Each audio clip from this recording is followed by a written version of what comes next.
April 1st, 1946, Unimak Island, Alaska. The waters to the north and south of the Aleutian Islands are treacherous.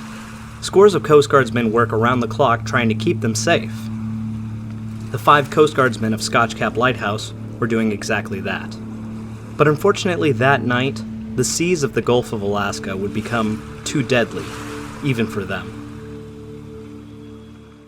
Unimak Island, the largest and easternmost island of the Aleutian chain. The 72-mile wide and 59-mile long island is the 9th largest island in the United States. But despite its size, even today, there is scarcely anyone living on the remote island.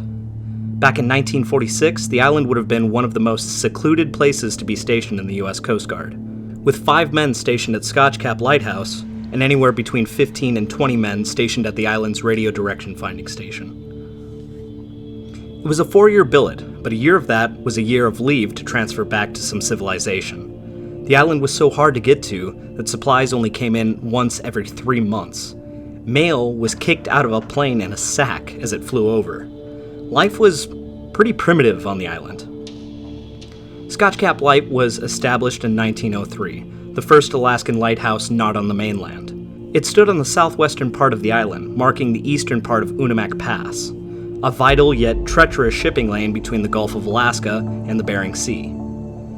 The seas were notoriously bad, and the pass was known for getting socked in with heavy fog.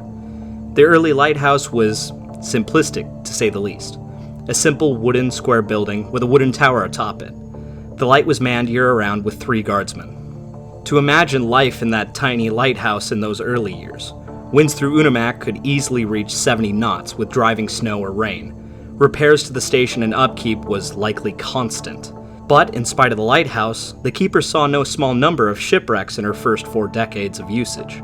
A cannery ship in 1909, a Japanese freighter in 1930, and a Russian freighter in 1942, to name a few. In the 1930s, an RDF, or Radio Direction Finding Station, was placed up on the cliff above the lighthouse, more than doubling the number of Coast Guard personnel on the island, but also assisting mariners in navigating the pass by quite a bit, also reducing the number of accidents through the pass. In 1940, the rickety light got a facelift.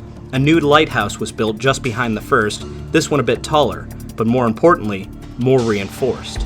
Made from steel reinforced concrete and considered far more weatherproofed. The lighthouse was 90 feet tall, with a focal point, the height of the light above sea level, at 110 feet. Painted white and able to house as many as 10 active watchstanders. With the onset of World War II and the increase of traffic through the Aleutians, saw an increase of staffing at Scotch Cap, from 3 to as many as 10 keepers and watchstanders. To watch Unimak Pass, account for Allied traffic, and watch for Japanese submarines or other such warships. But the war came and went for the lighthouse, and it saw no conflict. By 1945, the staffing for the lighthouse had been cut, and a new lighthouse keeper was assigned in September, Chief Bosun Mate Anthony L. Petit. The 20-year member had seen an extensive time in the U.S. Coast Guard, being stationed all over the Great Lakes, as well as a few other cutters and stations. The man showed every intention of being a lifer. By 1946, the crew had been downsized to just 5 keepers, with the Coast Guard showing intention of downsizing it even further to just 3. The crew being Chief Petit, as the OINC, Motor Machinist Mate 2nd Class Leonard Pickering, Fireman 1st Class Jack Colvin, Seaman 1st Class Dewey Dykstra, and Seaman 1st Class Paul Ness. The men busied themselves with maintaining the light and the fog signals, as well as keeping the lighthouse clean and well maintained, a constant task in the harsh Alaskan wilderness. When not working, the men enjoyed hunting, fishing, photography, and poker. By the night of the 1st of April, a man was on watch up at the RDF station. Another coastie was down in the lighthouse on watch. The other 4 Coast Guardsmen in the lighthouse were likely sleeping. At 0130, 80 miles south of Unimak Island, a massive 8.1 magnitude earthquake rocked the seafloor. Another individual was awake, reading in his bed at the RDF station. Chief Radio Electrician Hoban Sanford described the event. At 0130 X-ray, 1 April 1946, at which time I was awake and reading, a severe earthquake was felt.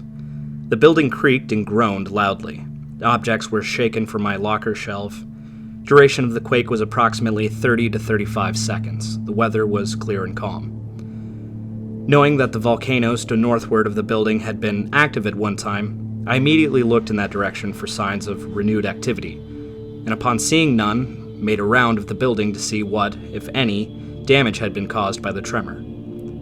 Inspection failed to reveal any damage other than objects shaken from locker shelves.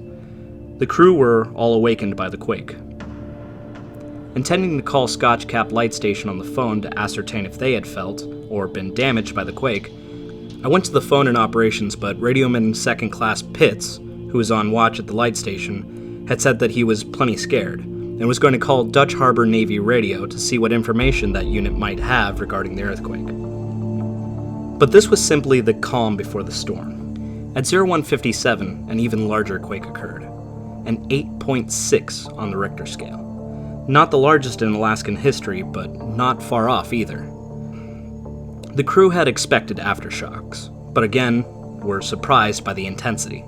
Chief Sanford described the second quake. At 0157 X-ray, a second severe quake was felt. This one was shorter in duration, lasting approximately 15 to 20 seconds, but harder than at 0130 X-ray. I again looked toward the mountains for any sign of volcanic activity, but still could see none. I made a second round of the building to see if any damages had resulted, but none was apparent. The crew was gathered in the recreation hall discussing the shocks, their probable cause and location, when a crew member stated he had talked with Scotch Cap Light Station after the second shock, and they were attempting to contact Dutch Harbor Radio for any news of the quakes. The earthquakes were severe, but ultimately undamaging. The crews inspected their facilities to find them largely unharmed by the twin events, but they had no possible way of knowing what was approaching them. A massive, unstoppable force. A wall of water reported being as high as 130 feet, traveling at anywhere between 300 and 450 miles per hour. The only thing that gave warning to its approach was a loud, brief rumble, like the approach of a freight train. Chief Sanford and his crew were all awake at this point. Sanford described the approach and impact of the tsunami on the RDF station. At 0218 X-ray, a terrible roaring sound was heard, followed almost immediately by a very heavy blow against the side of the building, and about 3 inches of water appeared in the galley, recreation hall, and passageway. From the time the noise was heard until the sea struck was a matter of seconds. I should say retentive and 10 seconds at most. Ordering the crew to get to higher ground of the DP/DF building immediately, I went to the control room and, after a couple of calls to Kodiak and ADAC net control stations, broadcast a priority message stating we had been struck by a tidal wave and might have to abandon the station, and that I believed Scotch Cap Light Station was lost. Chief Sanford and the rest of the RDF station didn't yet know the fate of the lighthouse nor its crew. They busied themselves with dealing with the damage to their own station. The water had started a small fire on the switchboard, and the power was fluctuating. They needed to restore the power to get the RDF equipment back online. The radio had been working, though. The radio call had gone out, and Navy Base ADAC did receive. But the watchstander hadn't reported it, thinking it was an April Fool's joke. But at 0345, Hoban stepped outside to survey the damage. He was struck by how calm the seas looked, as if nothing had happened at all. It was eerily dark and deathly quiet. The usual constant sounding of the lighthouse's foghorn had gone quiet, and the everlasting light had been extinguished. He made his way to the cliffside. Looking down, his fears were confirmed. There was nothing but rubble. The lighthouse and its 5 tenders had been swept away. Chief Sanford returned to the station to help in getting the generator online. By the morning light, Chief Radio Electrician Hoban Sanford and several members of the radio station went down to the ruins of the lighthouse to search for the bodies of the 5 Coast Guardsmen. Not a one of them had any delusions of finding survivors. All that remained of the concrete and steel structure was the foundation. No intact bodies were found. They did find a human foot, severed at the ankle, some human intestines, and what appeared to be a kneecap. A body wouldn't be located until 3 weeks later. U.S. Coast Guard cutter Clover had arrived to install a temporary light.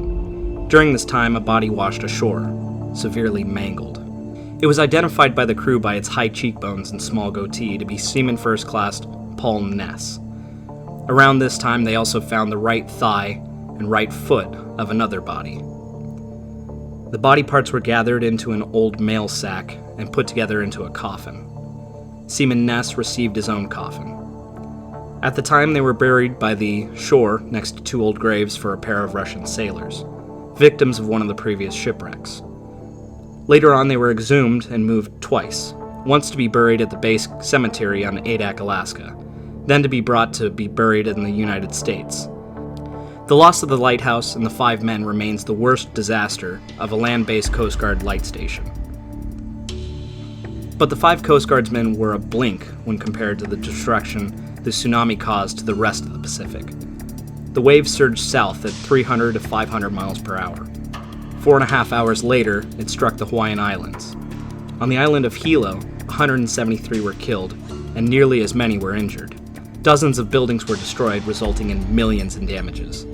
The waves' effects were felt as far south as Chile, and reportedly destroyed a seaside shack on Antarctica.